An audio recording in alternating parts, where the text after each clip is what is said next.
Merry Christmas! Ho ho ho!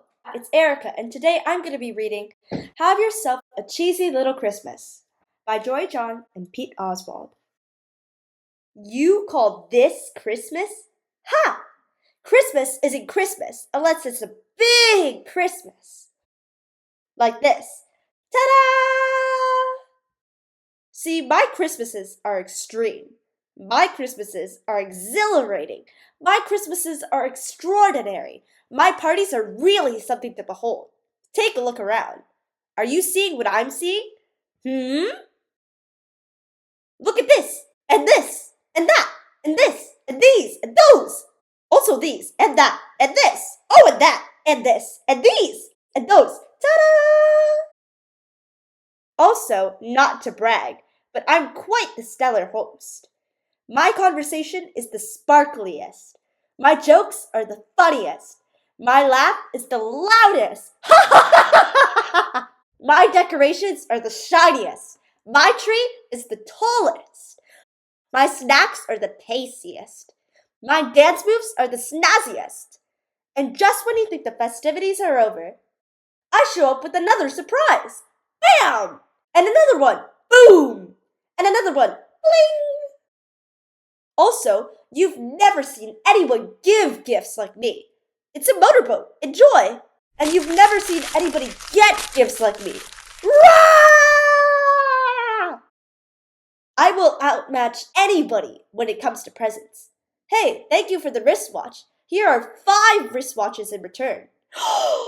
And when you finally exit a big cheese Christmas party with your complimentary tote bag filled with extravagant and expensive gadgets, you're absolutely exhausted from the revelry. Get some sleep, my friends! After all, if you can't win at Christmas, what's the point? So, to sum things up, my parties are the stuff of cheese legend. Yes, I absolutely dominate the holiday season. And I always eclipse my previous efforts like the shining star I am. And it's gone that way year after year after year. Until this year. Here's what happened. I was getting ready for my Christmas celebration, the absolute biggest party I would throw, until my big cheese New Year's Eve bash. I always had to be the best dressed attendee. It was a must. So I was preparing my special party hosting outfit when suddenly the washing machine started making some weird noises. There was a buzz. There was a clank. There was a rattle. There was a jangle. There was a clatter. I froze in my cheese tracks. What was the matter? Should I have hand-washed my outfit instead? Perhaps. Were there too many sequins? Maybe. Was the cape too long? Probably. Because without any further warning, the washer started to overflow. I tried to pull my costume out of the machine, but it ripped in half. I couldn't believe it. I watched in horror as the laundry room flooded. And then an indoor river of slimy, sudsy sludge rushed into the hallway and out of the living room and beyond. At that very moment, at least 7,000 twinkly lights on my giant tree started to flicker. Then they all went out with a singular pop. Ugh. My enormous refrigerator was next. It fizzled out with a bloop. Bloop. Sheesh, I sheeshed. I looked around in dismay. My house was completely trashed. Ugh. I spent the next hour cleaning up the mess. It was wet. It was smelly. My back hurt. I was woozy. And it felt absolutely endless, like trying to tidy up a swamp. At this rate, there was no way I could still have a party. Alas, I was finished. Done for. Christmas was ruined. I fell onto my back with a whomp and a sigh. Finally, I grabbed my phone and dialed the first cheese friend who came to mind. Wedgman answered immediately. I frantically told him what had happened. He was silent for exactly 10 seconds, and then he confidently spoke up. Don't worry about it, old buddy, old pal, he said. I'll take care of everything. Tell folks to meet at my place at 8. I said, with some hesitation in my voice. My party was about to be taken from me, but I was stuck, and Wedge was offering a decent solution. I couldn't let my ego get in the way. Yeah. Okay, that sounds, fine, I said. said Wedge. See you then. And he hung up. I swallowed my pride. I called my invited guests. I told them the new location. I tried to sound excited. Then, even though I was achy and exhausted, I got ready to go out. I managed to salvage one key part of my outfit.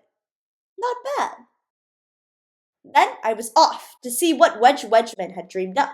Hey everybody, shall we? Wedge's house was nothing like mine. While my place was gigantic and flashy and imposing, Wedge's was small and understated. Wedge opened the gathering with a brief speech. Of course, he was elegant and welcoming. And then there was the party itself. It was just so simple. There was no balloon drop, no rock band, no snow machine, no bullhorns, no spectacle. We simply just sat and talked and laughed all evening. What kind of party was this? I'll be honest, part of me was confused. Another part of me was jealous that I was the center of attention. But somehow most of me just felt content. We took a group photo to commemorate the occasion. Say cheese! Cheese! Cheese! Big cheese! And when the evening finally concluded, everybody left with a handwritten note from Wedge himself. I just shook my head in awe. Had Wedge won Christmas? Of course he had. Somehow, I wasn't surprised in any way. He made it look so easy. Typical. Yes, Wedge was the shining star of Christmas Eve. I hope my party wasn't too basic and ordinary for you, Wedge said to me on my way out to the door. It was wonderful, I said. Sure, yes, perhaps I would have added a spotlight and some fireworks and a giant Christmas tree and some artificial snow, but yeah, it was really nice. Thank you for saving the day, and also my reputation. Anytime, said Wedge. Maybe next year we could throw a party together. That sounds swell, I said. Wedge smiled and gave me a high five, and also a little hug. I waved goodbye and walked home, whistling a Christmas tune along the way. And while I strolled in the crisp, late December air, I realized that maybe this was what Christmas was actually all about.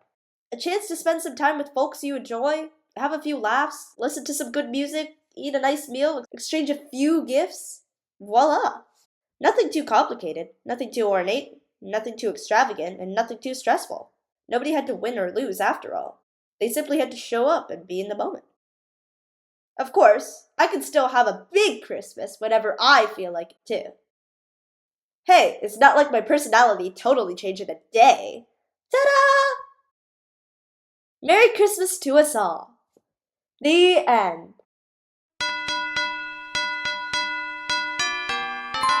I hope you like this video, and please subscribe to our channel.